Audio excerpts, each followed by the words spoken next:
আসসালামু আলাইকুম প্রিয় দর্শক, ডাকসু নির্বাচনের ফলাফল নিয়ে যে বিশ্লেষণ আমি গত দুদিন ধরে করছিলাম, আজকে শেষ বিশ্লেষণ। মানে এটা নিয়ে আজকে শেষ, এরপর আর ডাকসু নিয়ে কথা বলতে চাই না। আজকে আমি দুটো পয়েন্ট নিয়ে কথা বলবো যেগুলো আগে বলা হয়নি। সেই দুটো পয়েন্টের একটা পয়েন্ট হলো যে ছাত্রদলের যে ভূমিধস পরাজয়, এর পেছনে একটা গুরুত্বপূর্ণ কারণ ব্যাখ্যা করব। আরেকটা জিনিস আমি বলবো, সেটা হলো যে এনসিপির যে ছাত্র সংগঠন, এই যে বাকছাস মানে বাংলাদেশ গণতান্ত্রিক ছাত্র সংসদ, এটা যে একেবারে বানের জলে ভেসে গেছে, এদের যে ভয়াবহ পরিণতি এবং এই পরিণতি কিভাবে তাদের মূল সংগঠন, যদিও তাদের কাগজে কলমে কোনো সম্পর্ক নেই, তবু সবাই জানে যে তারা আসলে এনসিপিরই সংগঠন, একটা এনসিপির সমর্থনপুষ্ট একটা দল। তাতে এনসিপির কী সমস্যাটা হতে যাচ্ছে এটা নিয়ে একটু আলোচনা করব। প্রথমত আমি ছাত্রদলের যে ভয়াবহ পরাজয়ের পেছনে আরেকটা কারণ আগে উল্লেখ করেছি অনেকবার, ওদের দম্ভ অহমিকা কী আর কালকে দু একদিনে বলেছি অনেক কিছু। ছাত্রলীগের যে সাপোর্ট ছিল শিবিরের প্রতি, সেটাও বলেছি।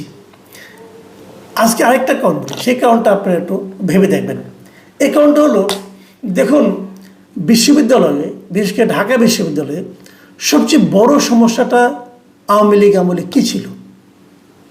সবচেয়ে বড় সমস্যা ছিল যে ছাত্রলীগের একচেটিয়া দাপট, এবং সেই দাপটটা এমন যে কেবল বিরোধী রাজনীতির উপরেই তাদের প্রভাব নয়, সাধারণ যারা ছাত্র তাদের জীবনকেও তারা দুর্বিষহ করে দিয়েছিল। কিভাবে? একটা হলো গণরুম কালচার, আর দ্বিতীয়টা হলো তাদের বিভিন্ন রাজনৈতিক কর্মসূচিতে জোর করে এই স্টুডেন্টদেরকে অংশ নিতে বাধ্য করা। হয়তো কালকে পরীক্ষা, পড়াশোনা করছে, এই সময় যে ধরে নিয়ে আসলো, না আমাদের সঙ্গে মিছিল করতে হবে, এবং মিছিল করতে হতো, নাহলে হল থেকে বের করে দেবে। তো এই যে ছাত্রলীগ এই কাজটা করতো, এর পেছনে আসলে কারণটা কি? মানে ছাত্রলীগের যে গঠনতন্ত্র, তাদের যে আদর্শ, সেখানে কি এগুলি বলা ছিল যে তোমরা এগুলি করবা? বলা ছিল না। মূল সমস্যাটা কোথায় ছিল? মূল সমস্যা হলো তারা ছিল সরকারি দল।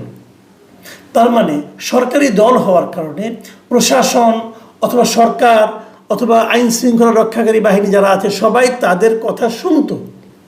বাংলাদেশের সরকারি দল যারা করে, তারা এই প্র্যাকটিসটা কিন্তু করে থাকে, যে কারণে এটা ছিল একটা সরকারি দল। এবং সরকারি দল হওয়ার কারণে তারা এরকম দাপট দেখাতো, মানুষকে মানুষ মনে করতো না।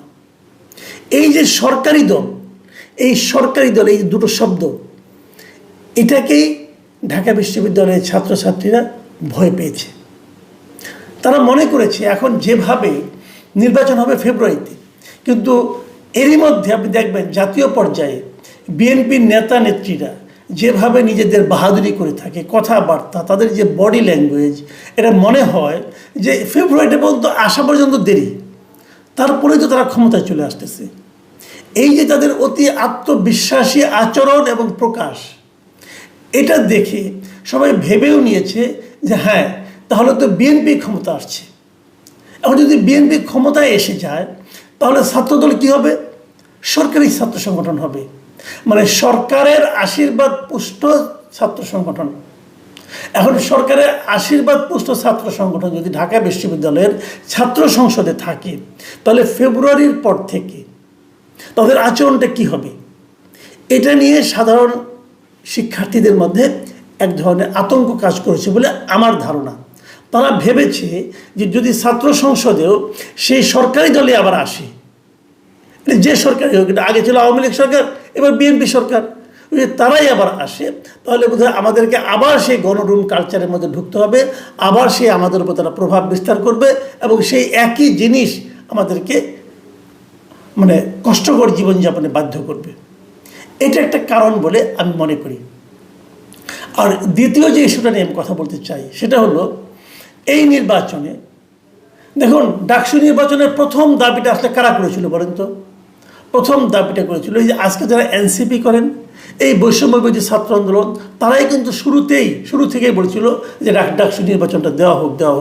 কারণ তাদের একটা ধারণা ছিল, যেহেতু তারা আন্দোলনের সিপাহসালাহ হিসেবে নিজেদেরকে জাহির করতে পছন্দ করে এবং তারা বলে থাকে তারাই নাকি হাসিনাকে তাড়িয়েছে, আর কেউ তারাই নাই, এবং তাদের একক কৃতিত্ব এই ছাত্র শক্তি টক্তি যারা মিলে এরাকানি করেছে, এবং তাদের এই যে একক কৃতিত্বের যে দাবিদার তাদের হওয়ার ব্যাপারটা, তারা সেইখান থেকে মনে করেছিল যে তারা বোধহয় এই ধরনের ডাকসু নির্বাচন হলে তারা বোধহয় খুব ভালো রেজাল্ট করবে, এবং তারা কিন্তু প্রায়ই বলে। কিন্তু এটা যে আসলে সত্য নয়, এটা তারা মানে বারবার বলতে বলতে না এখন নিজের মনের থেকেই তারা বিশ্বাসও করে হয়তো তারাই সব করেছে, আর কেউ কিছু করেনি। এই বিশ্বাসটাও কিন্তু একটা বিপজ্জনক ব্যাপার, এবং সেই বিশ্বাসের কারণে এই বাক্সার যখন নাকি প্যানেল দেয়, এই প্যানেলের মধ্যে অনেক বিদ্রোহী অনেকে দাঁড়িয়ে গিয়েছিল। কিন্তু কেন? তারা মনে করেছিল যে বাক্সাসটা জিতবেই, তো তার সঙ্গে আমরা থাকলে পরে আমরাও তাহলে আমি বিদ্রোহ যদি করি তাও আমার জয়ের একটা সম্ভাবনা আছে, এত আমি জনপ্রিয়।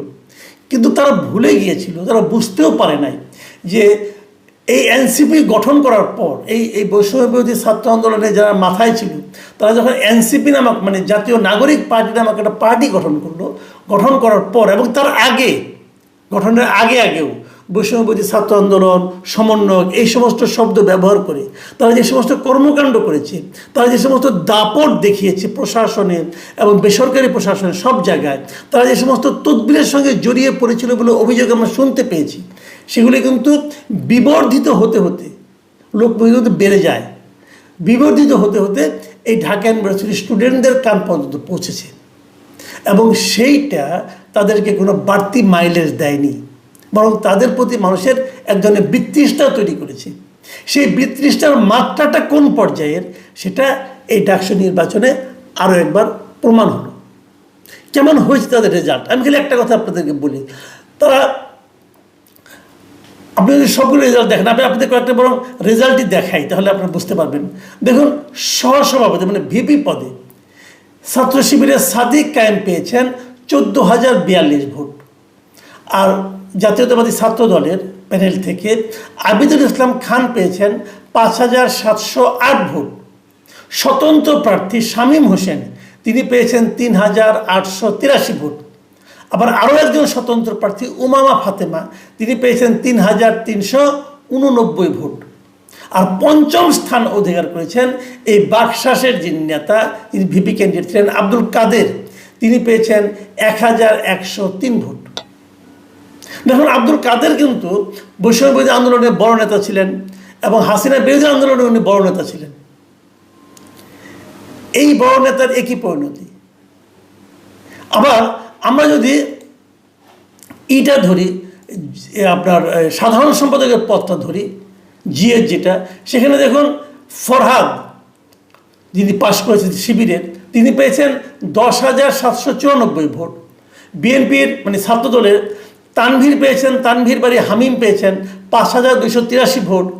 আর বামপন্থী প্রতিরোধ পর্ষদ থেকে মেঘমল্লার বসু পেয়েছেন 4,949 ভোট। আর স্বতন্ত্র প্রার্থী আরাফাত চৌধুরী পেয়েছেন 4,044 ভোট। আর বাকশাসের আবু বাকের মজুমদার পেয়েছেন 2,131 ভোট। মানে স্বতন্ত্র প্রার্থীর চেয়ে অনেক কম ভোট পেয়েছেন, পঞ্চম হয়েছেন।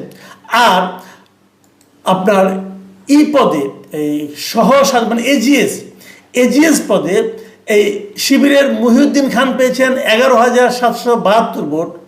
আর বাকশাসের আশরাফ আকাত উনি ষষ্ঠ হয়েছেন, এখানে পঞ্চম হতে পারেন নাই, ষষ্ঠ হয়েছেন, উনি পেয়েছেন মাত্র 900 ভোট।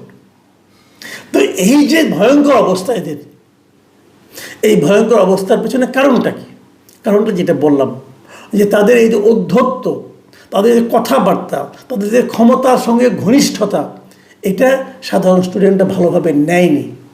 এবং তাদের দুইজন কিন্তু সরকারের সঙ্গেও আছে, সরকারের দুইজন উপদেষ্টা। একজন উপদেষ্টা আবার বাকশাসের প্যানেলের প্রতি, কাদের প্রতি তার সমর্থন জ্ঞাপন করে ফেসবুকে স্ট্যাটাসও দিয়েছিলেন। কাজের কাজ হয়েছে এইটা। এইখান থেকে আসলে শিক্ষা নিতে হবে তাদেরকে, যে দেখুন, আপনাকে কেউ একটা বড় পদে বসিয়ে দিলে আপনি বড় হয়ে যান না, বরঞ্চ আপনি বড় কি ছোট এটা আপনার আচরণের মাধ্যমে কিন্তু আপনাকে প্রকাশ করতে হবে। সেই আচরণ আপনারা দেখাতে পারেননি। আমি খুবই আশাবাদী ছিলাম এই নাগরিক পার্টিকে নিয়ে, তারা যে পারেননি, এই জিনিসটা যদি তারা এখনও উপলব্ধি করেন তাহলে ভালো হবে। বড় গাছ, যে গাছে বেশি ফল থাকে সেই গাছটা কিন্তু একটু ঝুঁকে থাকে, আর যে গাছে ফল নাই, নিষ্ফলা যে বৃক্ষ, সেটা সামান্য বাতাসেই খুব নড়ানড়ি করে। আপনাদের নড়ানড়িটা আমরা দেখতে পেয়েছি, আপনাদের বিনয়টা আমরা দেখতে পাই নাই। এবং এটা যারা আপনাদের বন্ধুবান্ধব, যারা আপনাদের সহপাঠী, যারা আপনাদের আন্দোলনের সহযোদ্ধা, তাদের কাছে আরও বড় হয়ে ধরা পড়েছে। তারা যখন আপনাদেরকে দেখেছে, আপনাদের পরিবর্তনটা দেখেছে, সেই পরিবর্তনটা আমি দূরের থেকে বুঝিনি, কারণ আমি আপনাদের আগের জীবন দেখিনি, কিন্তু ওরা দেখেছে। ওরা কিন্তু আপনাদের আগের জীবন দেখেছে, পরের জীবন দেখছে, ওরা কিন্তু দ্রুত সিদ্ধান্ত নিয়ে নিয়েছে। কাজেই আপনি যদি মনে করেন আমি কি করছি কেউ দেখছে না, এটা হয় না, এটা হয় না। এখান থেকে শিক্ষা নেওয়ার আছে। আমি মনে করি এখনও সময় ফুরিয়ে যায়নি। আপনারা একটা নতুন রাজনৈতিক দল করেছেন, আপনাদের বয়স আছে সামনে, আপনারা এখনও শিক্ষা নিন, আপনারা অনেক দূর যেতে পারবেন, এই প্রত্যাশা আপনাদের নিয়ে আমার আছে। প্রিয় দর্শক, প্রত্যেকটা ঘটনা পৃথিবীতে যখন ঘটে, সেই ঘটনা কিন্তু কাউকে না কাউকে কিছু না কিছু শিক্ষা দিয়ে যায়। সমস্যা হলো সেই শিক্ষাটা কেউ বুঝতে পারে আর কেউ বুঝতে পারে না। আবার যারা বুঝতে পারে তাদের মধ্যে কেউ কেউ গ্রহণ করে, কেউ কেউ গ্রহণ করে না। এনসিপির এই নেতৃত্ব কি বুঝবেন, কি গ্রহণ করবেন তাদের ব্যাপার। ছাত্রদল অথবা বিএনপির নেতৃবৃন্দ কি বুঝবেন, কতটুকু মানবেন, কতটুকু গ্রহণ করবেন, এটাও তাদের ব্যাপার। প্রিয় দর্শক, আমরা কেবল দেখে যাব। এখন এ পর্যন্তই। আল্লাহ হাফেজ।